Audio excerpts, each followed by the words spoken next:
औज़ुबिल्लाहिमिनश्शैतानिर्रजीम बिस्मिल्लाहिर्रहमानिर्रहीम अल्लाहुम्मा सल्लि अला मुहम्मद वाले मोहम्मद। लाखों दरूद व सलाम मोहम्मद वाले मोहम्मद की ज़ात पर। नाज़रीन, आज फिर मुस्लिम लीग नून के कायद मियाँ मोहम्मद नवाज शरीफ गरजे बरसे हैं और आज उन्होंने फिर से 12 अक्टूबर 1999 के कुछ वाक़यात, कुछ एपिसोड अपने कारकुनों, अपने जो वर्कर्स हैं उनके साथ शेयर किए। आज मुस्लिम लीग नून मुल्तान डिवीज़न का इजलास था और इस इजलास में मियाँ मोहम्मद नवाज शरीफ वीडियो लिंक के ज़रिए न सिर्फ शरीक थे बल्कि उस इजलास की सदारत कर रहे थे। मियाँ मोहम्मद नवाज शरीफ ने अपने कारकुनों को अशार भी सुनाए और उसके साथ साथ वो तमाम वाक़यात भी बताए जो 12 अक्टूबर 1999 को पेश आए थे। ज़रा मियाँ नवाज शरीफ साहब की ज़ुबानी वो मामलात आप ज़रा सुने, फिर उस पर हम तबसरा करते हैं। जो मैं सर बसजदा हुआ कभी तो ज़मीन से आने लगी सदा, तेरा दिल तो है सनम आशना, तुझे क्या मिलेगा नमाज में। यह है इनका एहतराम। और गन पॉइंट पे आप वज़ीर आज़म को गिरफ्तार करते हैं और 12-12 लोग गन लेके अंदर जाते हैं कि आप अपना चलें अब हमारे साथ, वरना मैंने कहा कि आप क्या ये बंदूकें लेके क्यों आए हैं आप यहाँ पे? क्या मैं तो निहत्ता हूं, मेरे पास तो कोई वज़ीर आज़म हाउस के अंदर बैठा हूं मैं, तो आप ये गने लेके आ गए हैं भाई, क्यों आए हैं आप? तो कहने लगे कि आप चलें सीधी तरह से हमारे साथ। मुझे टेलीफोन आ गया, मुझे टेलीफोन आया मेरी वाइफ का लाहौर से। मैं इस्लामाबाद की बात करूं 1999 की। टेलीफोन आया मुझे कुलसूम नवाज शरीफ का, तो कहने लगी कि हम टीवी पे देख सुन रहे हैं, क्या मामला है, खैरियत तो है? तो मैंने उनको बताया कि ये मामला हो गया है और ये लोग मुझे गिरफ्तार करने के लिए आ गए हैं। और जनरल महमूद खुद आगे लीड कर रहा था इन 12 लोगों को जो मेरे बेडरूम में दाखिल हो गए थे। और उसके बाद वो अपना जनरल महमूद कहता, काटो फोन, लाइनें काटो, तारें काटो। अभी मैंने फ़ोन ऐसे कान के साथ लगाया हुआ है तो तारें कट गई हैं, लाइन डिस्कनेक्ट हो गई। और उसके बाद मुझे ले जाते हैं और 1 महीना नहीं पता लगने देते कि मैं कहाँ हूँ। ये पाकिस्तान के वज़ीर आज़म के साथ ये सलूक होता है, ये हशर होता है। ये पाकिस्तान के 22 करोड़ अवाम के वोट की ये इज़्ज़त है।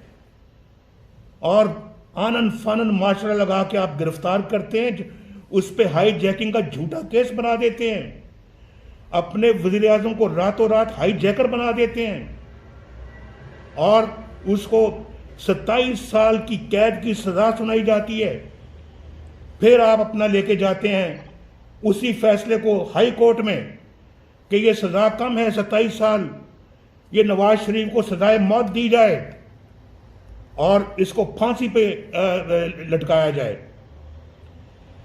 ये पाकिस्तान के वज़ीर आज़म के साथ सलूक होता है। और फिर जी, तो नाजरीन, आपने मियाँ मोहम्मद नवाज शरीफ की बात सुनी। इसमें कोई शक व शुबा नहीं है कि पाकिस्तान के सियासी मामलात में हमारी इस्टेब्लिशमेंट मुदाखलत करती रही है।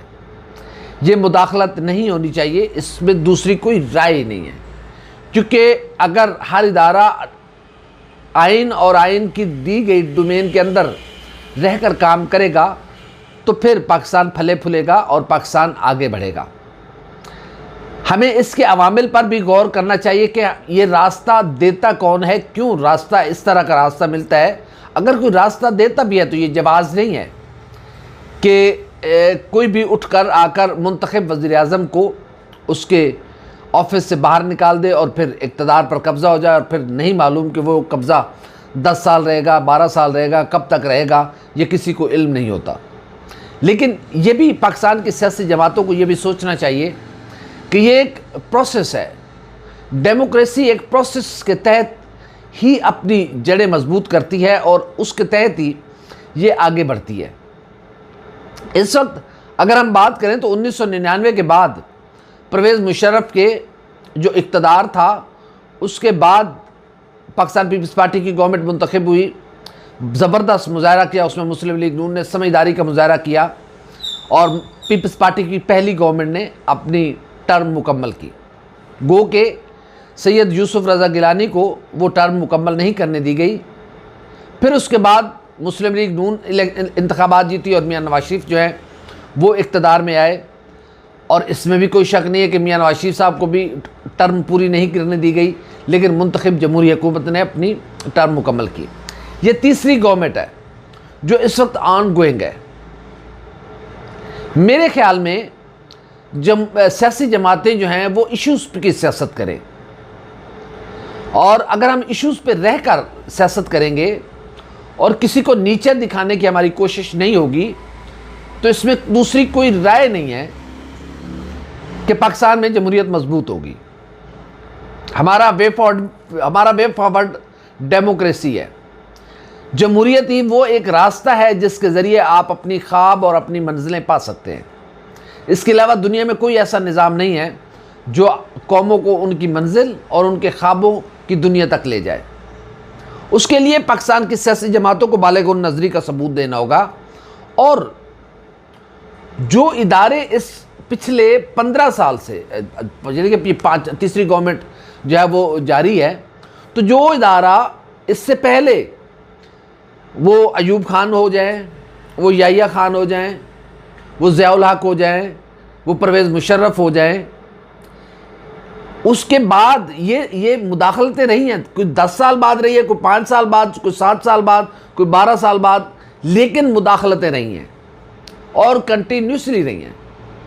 यानी कि हर कुछ अरसे के बाद एक डिक्टेटर आके मुसल्लत हो जाता था जो 10 कम से कम 10 साल तक अपने इक़्तिदार को खींचता था, और फिर जदोजहद करनी सियासी जमातों ने, फिर इकट्ठे होना, फिर उसको बाहर करना, फिर जमहूरियत लेके आनी, फिर आपस में लड़ना, फिर तीसरे घर को दावत देना। अब हमें समझदारी का मुजाहरा करना चाहिए। पाकिस्तान की सियासी जमातों को बड़े ज़ीरक अंदाज में, जमहूरी अंदाज में आगे बढ़ना है।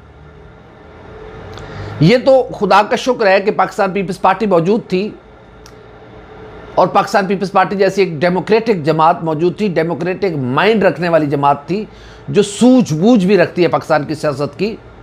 अदरवाइज मौलाना फजलुर रहमान ने मरवा दिया था मुस्लिम लीग नून को, और पकड़ के मरवा दिया था।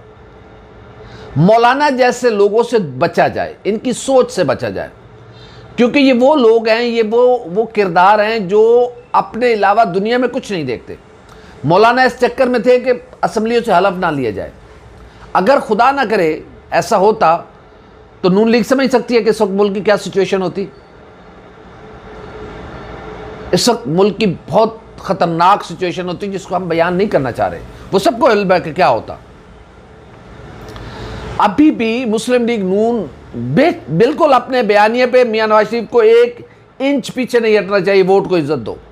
हम सब इस बात के कायल हैं कि वोट को इज्जत देनी चाहिए, वोट की रिस्पेक्ट होनी चाहिए, लेकिन वोटर का भी हक है। सियासी जमातों को अपनी अदाओं पे गौर करना होगा, वोटर को भी रिस्पेक्ट देना होगी, वोटर को भी वो इज़्ज़त, वो मकाम, वो मर्तबा देना होगा जो वोट का है, क्योंकि वोटर है तो वोट है। लेकिन असल इशू यह है कि पाकिस्तान की सियासी जमातें अब इदारों को ना घसीटें, ज़बरदस्ती घुसेड़ के अंदर ना लाएं, जो 15 साल से साइड में बैठी हुई हैं। और पाकिस्तान की इस्टेब्लिशमेंट इस वक्त तक ये, वरना अदरवाइज बहुत ऐसे हालात आए कि इस्टेब्लिशमेंट चाहती तो वो फिर से इक़्तिदार में मुदाखलत कर सकती थी। इवन आप अगर ताहिरुल कादरी साहब को और इमरान खान साहब का धरना ले लें तो वहाँ पे हालात ऐसे बन गए थे, लेकिन नहीं, पाकिस्तान की इस्टेब्लिशमेंट ने बड़े समझदारी का मुजाहरा किया, जैसे तैसे जमहूरियत ने अपने 5 साल मुकम्मल किए। अभी भी मुस्लिम लीग नून खासकर मैं कहूँगा, आप अपने बयानिए को आगे लेकर चलें कि हम वोट को इज्जत दो से 1 इंच पीछे नहीं हटेंगे, लेकिन नाम लेकर इदारों को टीज ना किया जाए, उनको नीचा दिखाने की कोशिश ना की जाए। पाकिस्तान की तीसरी गवर्नमेंट है, अच्छी बुरी गवर्नमेंट है, 5 साल मुकम्मल कर जाएगी, फिर पाकिस्तान के लोग डिसीजन करेंगे। खामियां भी होंगी हमारे इंतखाबी निज़ाम में, लेकिन ये एक प्रोसेस है। अगर ये प्रोसेस चलता रहेगा, एक वक्त आएगा कि किसी की जुर्रत नहीं होगी कि किसी का वोट चुरा सके और कोई इस निज़ाम को अपनी हाथ की छड़ी बना सके। उसके लिए पाकिस्तान की सियासी जमातों को बालिग़ नज़री का सबूत देना होगा।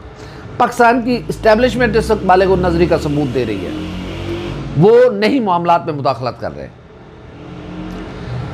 जमहूरियत इसी तरह मजबूत हो, कोई चाहे तो ओवर द नाइट वो आके सब कुछ ख़त्म कर दे, भाई वही आपको लेके आए थे।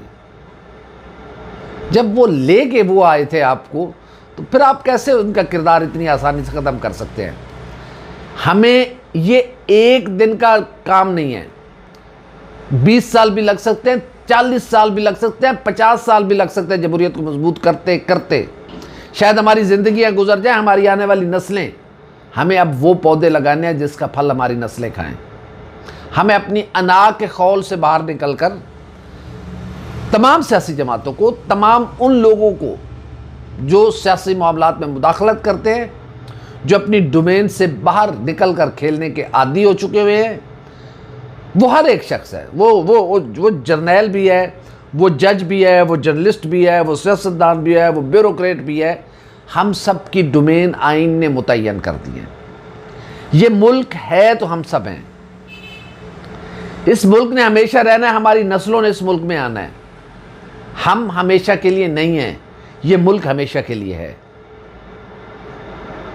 तो मियां नवाज शरीफ साहब का गुस्सा बिल्कुल अपनी जगह, लेकिन इस गुस्से को, इस ताकत को एक विजन बनाया जाए, ना कि बार बार नाम लेकर लोगों को टीज किया जाए। जो बातें की मियां नवाज शरीफ साहब में, इसमें दूसरी कोई राय नहीं है कि ये बातें बिल्कुल ठीक हैं, नहीं होना चाहिए, कभी नहीं होना चाहिए, बिल्कुल नहीं होना चाहिए। लेकिन हमें आगे बढ़ना है, किसी एक जगह पे रुकना नहीं है। और आगे बढ़ने के यही एक अंदाज़ है कि आप डे बाय डे खुद को मजबूत करते जाते हैं, अपने जमहूरी इदारों को मजबूत करते जाते हैं। शायद आज बहुत सी खामियाँ होंगी, अगले इलेक्शन में वो दूर हो जाएंगी।